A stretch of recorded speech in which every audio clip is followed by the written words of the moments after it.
All right, welcome back to the Copywriters Podcast with your host, the world's greatest copywriting coach, David Garfinkel. David, how you doing today, man? I'm good, Nathan. How are you? I'm doing good. I was looking at the notes for today's episode, and this one looks like it's going to be another Grand Slam episode. So I'm just going to turn it over to you. Okay, well, let me take you back to before you were born, in the early 1960s, when my dad and I used to sit down once a week in the Garfinkel living room and watch a TV show on Channel 9 called Perry Mason. Perry Mason, it was about a criminal defense attorney in LA who always ended up with a client falsely accused of committing murder.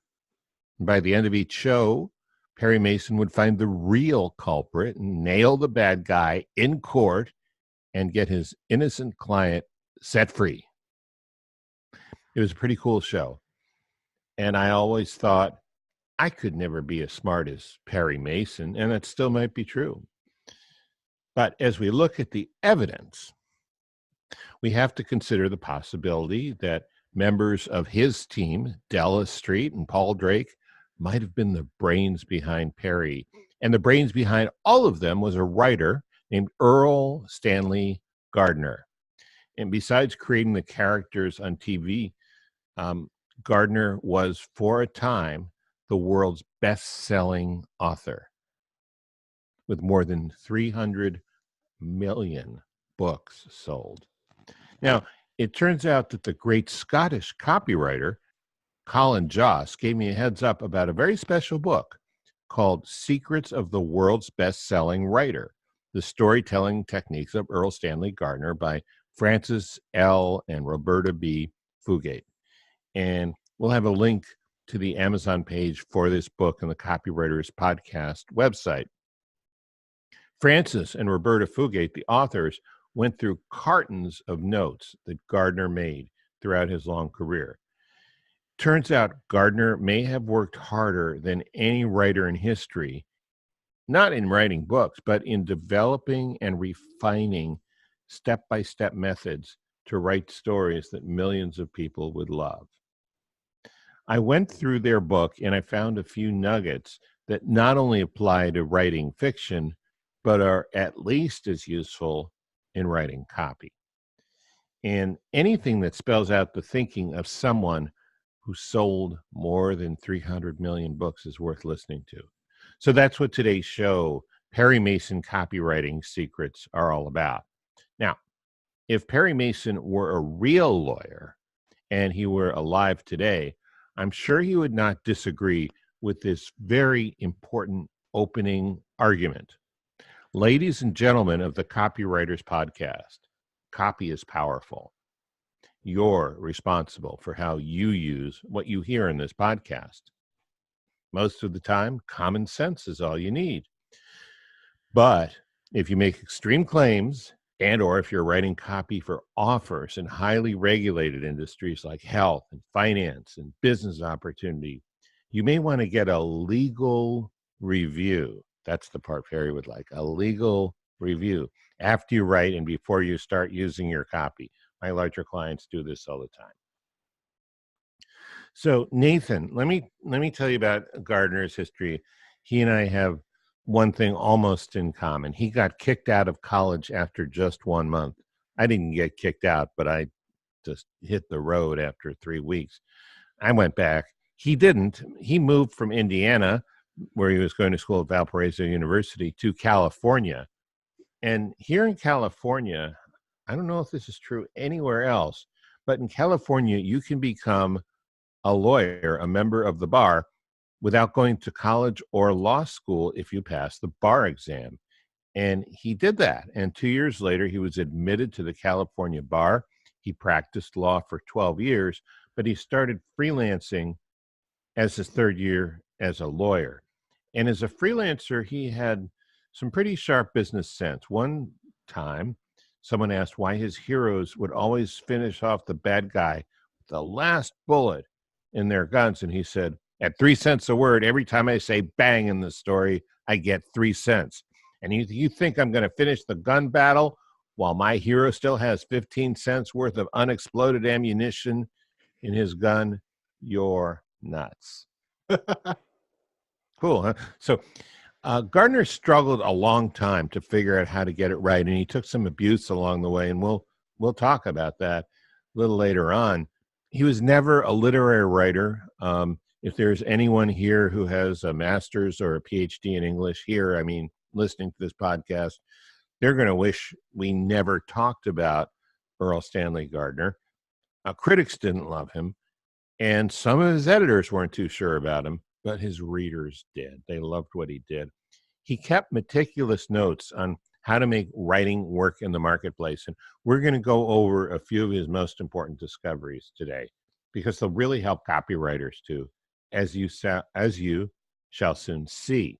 I think his most important invention was his 5-point checklist for the perfect plot.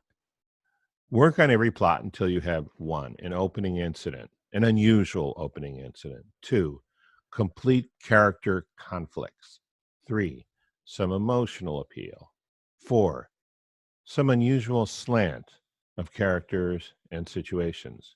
And 5, all stock situations eliminated. That's sort of an old word, stock, the way I'm using it. It means standard, normal, cliche, shop worn. Make a genuine reader suspense in which he doesn't know, he or she, but this was, way back when sexism was de rigueur, he doesn't know what will happen next and is either surprised by what does happen or the way in which it happens. Okay, that's an interesting list, right? Unusual opening incident, complete character conflicts, some emotional appeal, some unusual slant of characters or situations, and all stock situations eliminated. So what can we get out of this list for copywriting? I mean, the checklist is for fiction, but there's a lot in here that will also help copywriters to improve their engagement and their conversions. Let's talk about unusual opening incident. For a copywriter, that means a hook or headline that's a little different from what they've seen before. Now, again, if you get too bizarre and people can't relate to it or understand it, that's not good. But if it's a little different, it's a slight tweak, and it's not an obvious, cynical reframe, but there's actually some, sincerity and authenticity in how you've redone it. That can really work. Of course, again, the problem with making something unusual, it comes when you swipe too closely. You need to bring some of your originality into it. What comes to mind is the pattern interrupt when you're digging through 15 different emails that you got this morning, or you're going to Facebook and you're looking at 105 different posts. The one that interrupts, the one that catches you off guard, is the one that's going to get your attention. And as a copywriter and as a storyteller, the ability to do that right at the beginning is so important. Yeah, I think that puts it in perfect perspective. Now, in his formula, Gardner talks about complete character conflicts. So, it's not like, well, I wanted to go there making a left turn and she wanted me to make a right. No, I mean, serious, deep conflicts. I think an equivalent or a springboard from that in copywriting is fully getting into who your prospect is. Not like, reading some demographic data or doing a survey with 2 questions on it, but really understanding the person, really understanding at a deep personal level what their problems are, what other kind of problems, these initial problems they're causing, and what that does to their lives. Really, last time we had Ben Settle on, and he was talking about creating complete worlds. I think an important part of that idea is understanding the world that the prospect lives in, not necessarily one you're creating, but the one that they have created in their mind to explain what's going on around them. Okay, let's look at another thing. The reader doesn't know what happens next and is surprised either by what happens or how it happens. Well, in a mystery, that's exactly right. Um, in copy, you don't want to get so carried away with a fascinating story that you lose the thread of making the sale. But one way to adapt this is to have some twist or turn or unexpected benefit of the product, how your product makes what was impossible before possible, or how your product solves an important problem in a new and better way. Do you like that? Do you like that 5-point list that he has? Yeah, and then the point on the last one, having a product that has a USP that specifically solves a common frustration in a market. Everybody knows that when you try to solve this problem, or when you buy this particular niche of a product, it's a great product except for this one flaw that all of the other ones out there. And when you say, hey, by the way, that one thing that everybody's frustrated with, we figured out a way to solve that, that totally blows their expectations and can be the thing that makes them go with you rather than your competition. That's a great point, and that's the surprise. That's the equivalent of the plot twist that leads to a lot of sales. So, you know, he tried everything. This is a guy who was as much of a mad scientist in a writing lab as an actual practitioner of publishing fiction. And he found, I think, as much through experience as from looking at other successful books and short stories, because they used to publish a lot of short stories at the time that he was writing. He found themes. He found 14 different themes. And I'm going to list them in, we're going to put them on the Copywriters Podcast website. And then we'll look at a theme and we'll look at a few motivations, because he also has a list of motivations. But let's get to the themes first. Again, this is written a long time ago in a slightly different language, use of the same language, English. So, number one, 'tis sport to see the engineer hoist by his own petard. In other words, the villain who overreaches him.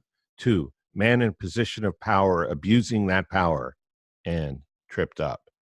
3, the old man who is still young. 4, man who champions the underdog. 5, why don't you speak for yourself, John? 6, the ugly duckling who becomes beautiful. 7, man who renounces reward and is doomed to independent loneliness. 8, downtrodden person suddenly asserting himself. 9, the race is not always to the swift. 10, virtue is its own reward. 11, there's many a slip twixt cup and lip. 12, haste makes waste. 13, he who hesitates is lost. And 14, fair heart never won a fair lady. And then here are motivations. Number 1, these are motivations that make for very good selling stories. Okay. 1, wealth. 2, happy sex companionship. 3, justice. 4, food. 5, happiness of environment. 6, opportunity to get ahead. 7, self-improvement. 8, wisdom, knowing more than another man. 9, influence. 10, put the overbearing boss in his place. 11, physical perfection or improvement. 12, domination of environment, mastery of others. And 13, triumph of the underdog. So, those could sound like fairly long, sterile lists, but if you dig deep into any one of those points, you will find a lot of stories. And I think a lot of copy. Um, I mean, so Nathan, I don't know that much about comic books. You know a lot. You probably read them. You watch movies based on comic book characters more than I do. I mean, do any of those things ring true to you before we get into the copy part? Yeah, absolutely. And I think the probably the ones that really resonate are the desire for justice, the triumph of the overdog, or the triumph of the underdog, putting the overbearing boss in his place. I know that especially in opportunity marketing, putting the overbearing boss in his place is one of the hugest selling points. So a lot of these, they work great for stories, but they also, the reason they work great for stories is because they speak to a deeper part of our own consciousness.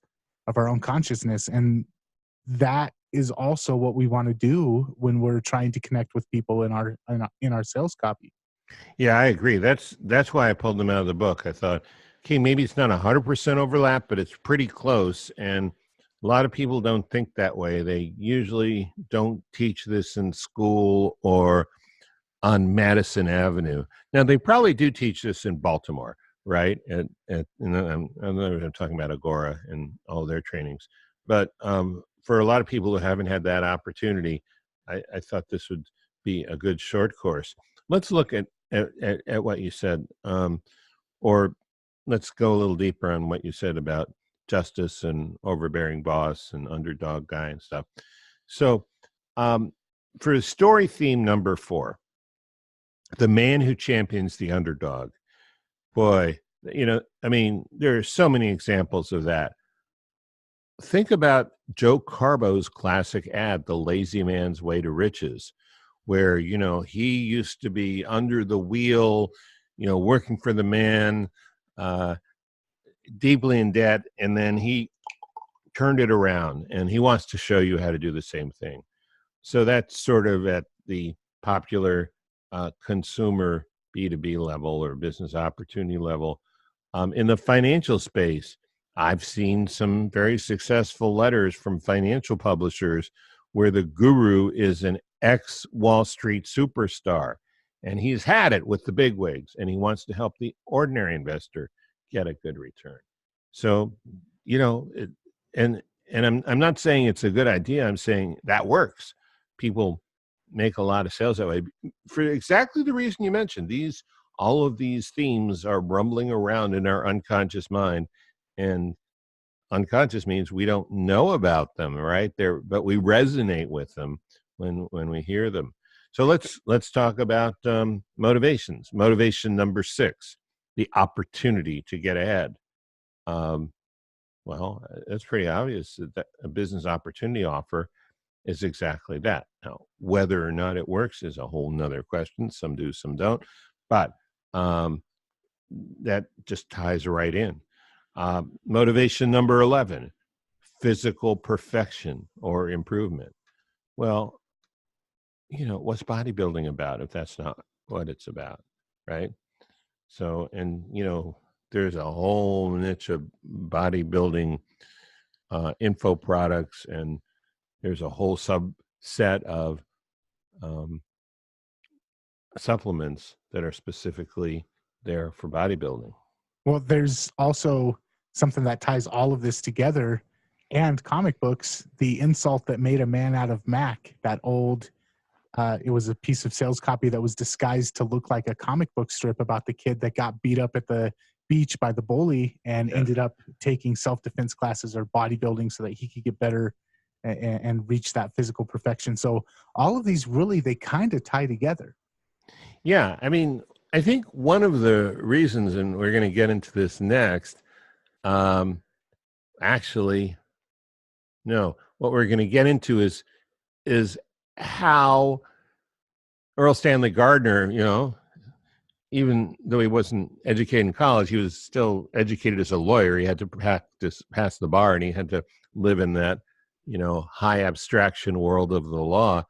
His editors were right there with the marketplace. They weren't there with the New York Review of Books, right?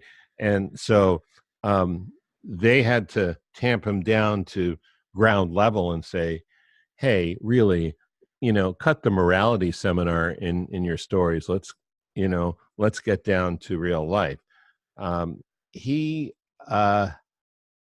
One gem that I picked up in this book that I thought was great was the authors called it "Don't Give Your Reader a Headache." And what they meant was, don't make your reader think, because Gardner wasn't always a good popular writer. He failed multiple times at first. His early tries were too cerebral, too thought-provoking for the markets he was writing for. And he got some serious literary smackdowns in rejection letters from his editors, one of whom later went on to work for The New Yorker. And there's some good lessons for copywriters in this. Here's what the editor said. This one was from Harry North, a letter to Earl Stanley Gardner, and North later became an editor at The New Yorker. He wrote, "Regarding this story, I think it's a peach, but I do not know where you are going to get it published. If you could once appreciate the fact that the publisher of Black Mask is printing the magazine to make money and nothing else, perhaps you would be able to more nearly guess our needs. Your story, Greed of the Gods, is too much of an incentive to think to be of interest to our readers. Now, I am sure you wouldn't want to cause them any headaches." Okay. Boy, talk about a good slap across the face, huh? But that's what the literary world is like. And there's another one he got, Arthur White Jr., another editor of the pulp magazine, another pulp magazine. And they used to call these things pulp magazines. They were, I don't even know how to describe a pulp magazine in today's world. Just, very common, ordinary, non-literary stories. He wrote in this rejection letter to Gardner wrote a story called Terror Island, which was a little too intellectual. He wrote, "Our motto has always been good, easy reading. He who wants to study out what the author is driving at buys American Mercury or the Atlantic Monthly." Brr. I'm just remembering my time in New York now. Not the work I did at Home Furnishings Daily, but some of the more lofty people I met at McGraw-Hill. So one thing that this brings to mind is the visual that you usually like to paint, which is the money's on a teeter-totter. The more work that they have to do, the more chance of the money staying in their pocket. The more work that you do and make it easy for them, don't give them a headache, in other words, the more likely the money's going to flow down the teeter-totter to your end.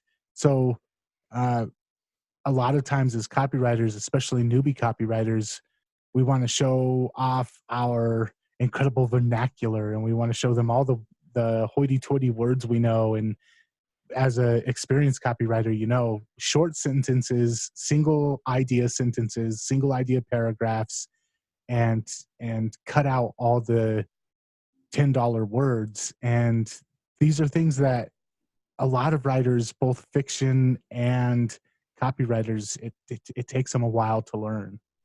It does. You want to show off how literary you are until you realize that's not your job, So I was on as an interviewee on a podcast with Sam Carlson and Phil Graham. They have it's a Facebook podcast, but they wanted to have me on to talk about copywriting last week. And it was a great time. And one thing I said, which I don't know if I've ever quite said it this way before, but it really makes your point, Nathan, in a real concise way. And that is, copy should be invisible. You don't want to see that it's copy. You don't even want people to look at how good the writing is.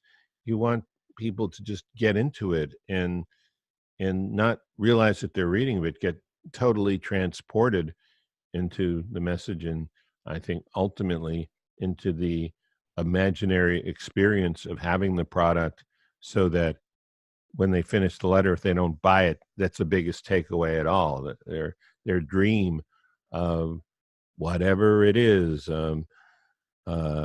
shooting eagles and birdies instead of 3 over par, or meeting women, or being able to do good woodworking so that their father would have been proud of it. Whatever it is, that dream is gone unless they buy the product. Hmm. And just a closing thought from me on our way out. A, a good story, a good TV show pulls you in and makes you not realize that it takes control of the steering wheel. And that's what our copy is supposed to do. We want to take control of the narrative. We want them to be able to just fall into our sales copy the way that they would fall into a good novel or fall into a good TV show. And we want to deliver them to a buy now decision. And the more they have to think, the more of a headache our copy gives them, the less likely they're going to get to that point. So all of this, it's meant for writing a good TV show or writing a good fiction book, but it all definitely applies to sales copy. Okay, so I'm going to do something I've never done before, and I'll probably never do again. I'm going to issue Nathan's first commandment: take control of the steering wheel. There you go. David, what was the name of the book again? And who was it that told you about this? Yes, the great Scottish copywriter, A-list copywriter Colin Joss, Joss, Joss. Where does he live? Aberdeen, or I don't even remember which city, but I only know him by email. He's a fantastic guy. And the book is called, let me look it up here, Secrets of the World's Best-Selling Writer, The Storytelling Techniques of Earl Stanley Gardner by Frances L. and Roberta B. Fugate. And the good thing about this book, obviously it was written a long time ago, it's been issued as a Kindle. So I don't know, my copy's over there. Oh, wait, I'm going to do it. Just, do something to keep people entertained. Do something to keep people entertained. Yeah, you love that, right? Here's the copy that I got from California's Great Link Plus system. But I also bought the Kindle because it was easy to cut and paste the list. I didn't want to have to type those things up. It had already been done 3 or 4 times by somebody else. And on this Kindle book, you can actually cut and paste. I don't think most of them you can, but for some reason you can on this one. So yeah, you can get it for $10 on Amazon, at least in the US. I've heard from foreign listeners, international listeners, that sometimes you can't get the Kindles that you can get in the US and other countries. And for that, I say, take a vacation, visit Colorado, see what Nathan enjoys all year long, and bring your computer, and in the process, you can download a copy of this book. There you go. David, any idea what we got coming up on the next episode?